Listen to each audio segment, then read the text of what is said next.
नमस्कार। समय हो चला है देश विदेश की 5 बड़ी खबरों का, जिसमें बात होगी आज से शुरू हुए संसद सत्र में विपक्ष के हंगामे की। बताएंगे एलएसी पर तनातनी के बाद भारत ने चीन को कैसे मुंहतोड़ जवाब दिया है। चर्चा करेंगे केरल सरकार के एक फैसले की, जिस पर सुप्रीम कोर्ट ने नाराजगी जताई है। बताएंगे देश भर में हो रही मूसलाधार बारिश और भूस्खलन ने जनजीवन को किस प्रकार से प्रभावित किया है।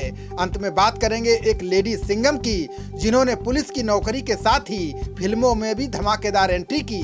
तो आइए खबरों की शुरुआत संसद सत्र के हंगामे से करते हैं। पीएम मोदी की नई कैबिनेट बनने के बाद संसद का मानसून सत्र आज से शुरू हो गया है। कोरोना और बारिश के बीच पीएम मोदी खुद छतरी पकड़कर संसद पहुंचे। सत्र शुरू होने से पहले प्रधानमंत्री ने मीडिया से बात की। पीएम ने कहा कि मैं चाहता हूं कि संसद में कोरोना महामारी के संबंध में सार्थक चर्चा हो। सभी व्यवहारिक सुझाव सांसदों से मिलें, ताकि महामारी के खिलाफ लड़ाई में नयापन आ सके और कमियों को भी ठीक किया जा सके। पत्रकारों से चर्चा के दौरान पीएम ने विपक्ष से तीखे सवाल पूछने को कहा। साथ ही आग्रह किया कि शांत वातावरण में वो सरकार को जवाब देने का मौका भी दें। इस दौरान प्रधानमंत्री ने कोरोना वैक्सीन लगवाने वालों को बाहुबली करार देते हुए कहा कि देश में अब तक 40 करोड़ से ज्यादा लोगों को वैक्सीन लगाई जा चुकी है। बता दें कि संसद के इस मानसून सत्र में केंद्र सरकार कई विधेयकों को पारित कराने के एजेंडे के साथ सदन में पहुंची है, लेकिन ऐसा प्रतीत हो रहा है कि विपक्ष पहले से ही संसद सत्र नहीं चलने देने का प्लान बनाकर आया हुआ है, क्योंकि लोकसभा की कार्यवाही शुरू होने के साथ ही विपक्ष ने कई मुद्दों पर हंगामा शुरू कर दिया। जैसे ही पीएम मोदी अपने नए मंत्रियों का परिचय कराने के लिए खड़े हुए, विपक्षी सांसद हंगामा करने लगे। हंगामे को पीएम मोदी और स्पीकर ओम बिरला ने शांत कराने की कोशिश की, लेकिन विपक्ष के सांसद नहीं माने। पीएम मोदी ने कहा कि ज्यादा महिलाओं और दलितों का मंत्री बनना कुछ लोगों को पच नहीं रहा है। पीएम ने कहा कि हमें खुशी है कि कई महिलाएं और दलित भाई मंत्री बने, लेकिन विपक्ष को ये सब कहां रास आने वाला है। पीएम मोदी को लोकसभा में नहीं बोलने देने को लेकर रक्षा मंत्री राजनाथ सिंह खासे नाराज दिखे। उन्होंने कहा कि विपक्ष ने संसदीय परंपरा को तोड़ा है। आज संसद में नए मंत्रियों का परिचय नहीं होने दिया गया, ये दुर्भाग्यपूर्ण है। हंगामे के बाद पहली बार लोकसभा 2 बजे तक, फिर दूसरी बार 3:30 बजे तक स्थगित कर दी गई। भारत और चीन के बीच एलएसी पर बीते कई महीनों से तनाव जारी है। दोनों देशों के बीच कई दौर की बातचीत के बाद भी चीन अपनी हरकतों से बाज नहीं आ रहा है, लेकिन अब भारत ने लद्दाख पर नजरें गड़ा रहे चीन को सबक सिखाने का फैसला कर लिया है। बता दें कि तनाव के बीच भारत ने लेह लद्दाख में अपनी ताकत और बढ़ाने का फैसला किया है। अब चीन और पाकिस्तान जैसे दुश्मन लेह लद्दाख के इलाके में अपनी नजरें भी नहीं टिका सकेंगे। भारत ने दुश्मन को जवाब देने के लिए लद्दाख में 4 नए एयरपोर्ट बनाने का फैसला किया है, जिसमें एक पैंगोंग झील के पास बनाया जाएगा। इसके अलावा केंद्र सरकार की तरफ से चिनूक के लिए 3 दर्जन हेलीपैड भी बनाने को मंजूरी दी गई है, ताकि किसी इमरजेंसी के दौरान इसका इस्तेमाल किया जा सके। भारत ने सुरक्षा के नजरिए से लेह और लद्दाख की हवाई सीमाएं अत्याधुनिक तरीके से चाक चौबंद कर दी हैं। सूत्रों ने बताया कि पीएम मोदी और रक्षा मंत्री राजनाथ सिंह की लद्दाख यात्राओं के दौरान इस बात की सहमति बनी थी कि इस इलाके को सैन्य दृष्टिकोण से और मजबूत किया जाएगा।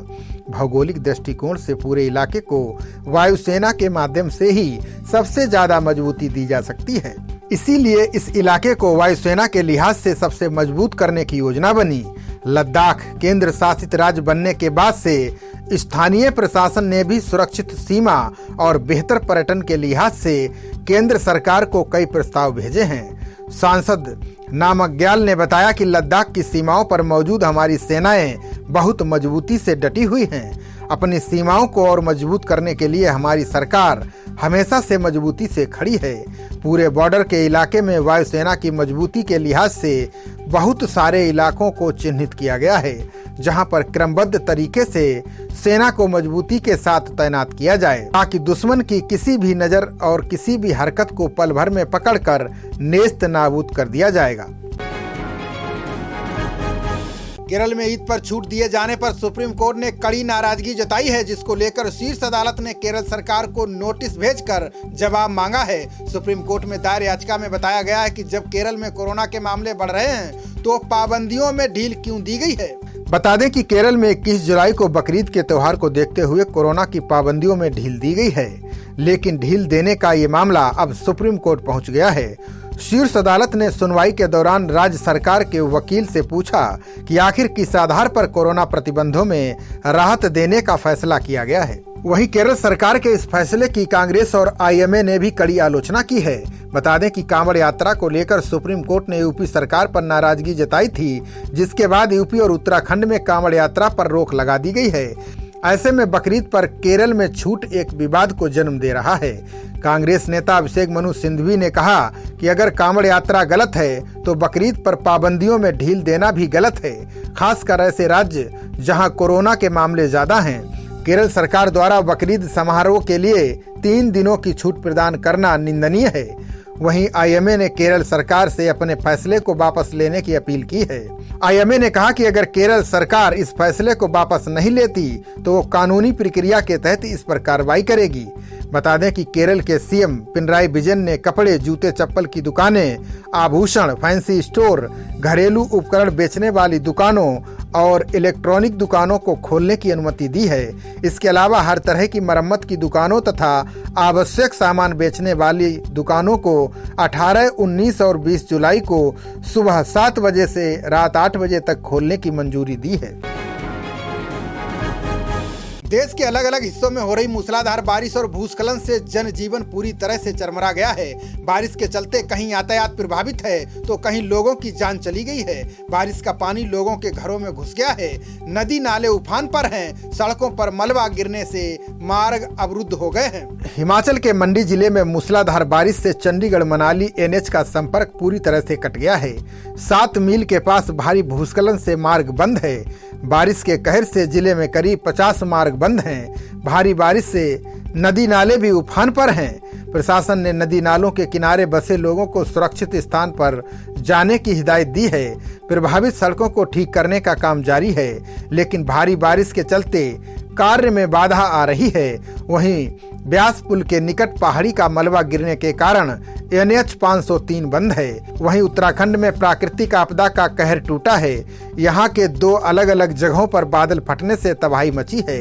राहत और बचाव कार्य जारी है। टिहरी गढ़वाल के भीलांगना में बादल फटने से करीब आधा दर्जन घर क्षतिग्रस्त हो गए। उत्तरकाशी के मांडो गांव में बादल फटने की घटना में 3 लोगों की जान चली गई। 4 लोग लापता बताए जा रहे हैं। वहीं दिल्ली एनसीआर के कई इलाकों में सुबह से हो रही हल्की बारिश से मौसम का मिजाज बदल गया है। लोग बारिश की वजह से हुए जलभराव, जाम जैसी समस्याओं से जूझ रहे हैं। मायानगरी मुंबई में बारिश का दौर लगातार जारी है।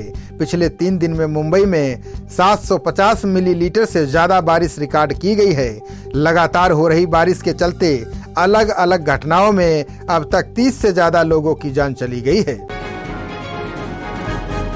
टॉप लेवल पुलिस अधिकारी का फिल्मों में काम करना बड़े चैलेंज का काम है, लेकिन लेडी सिंघम के नाम से मशहूर आईपीएस अधिकारी सिमाला प्रसाद ने ऐसा कर दिखाया है।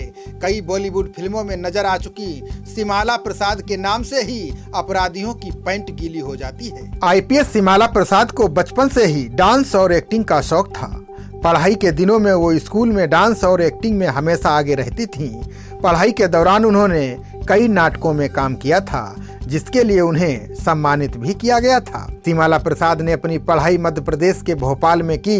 भोपाल के बरकतुल्लाह यूनिवर्सिटी से सोशियोलॉजी में पीजी करने वाली सिमाला प्रसाद गोल्ड मेडलिस्ट भी रही हैं। रिपोर्ट की माने तो पीएससी की परीक्षा पास करने के बाद सिमाला प्रसाद की पहली पोस्टिंग डीएसपी के तौर पर हुई थी।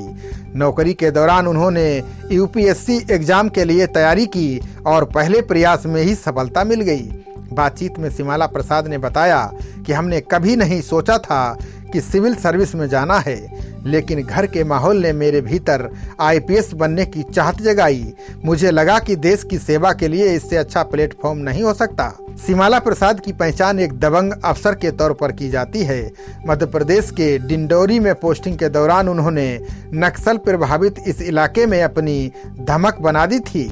सिमाला प्रसाद फिलहाल मध्य प्रदेश के बैतूल में इस समय एसपी के पद पर कार्यरत हैं। बता दें कि डायरेक्टर जयगम इमाम की दिल्ली में एक कार्यक्रम के दौरान सिमाला प्रसाद से मुलाकात हुई थी। सिमाला की सादगी और खूबसूरती देखकर जयगाम ने उनसे मिलने का समय मांगा और अपनी फिल्म अलिफ में उन्हें मौका दिया। ये फिल्म नवंबर 2016 में ऑस्ट्रेलिया में Indian international film festival of Cleveland में बतौर वर्ल्ड प्रीमियर प्रदर्शित हुई और फरवरी 2017 में रिलीज हुई। खबरों का सिलसिला जारी रहेगा, देखते रहिए जनप्रवाद। नमस्कार।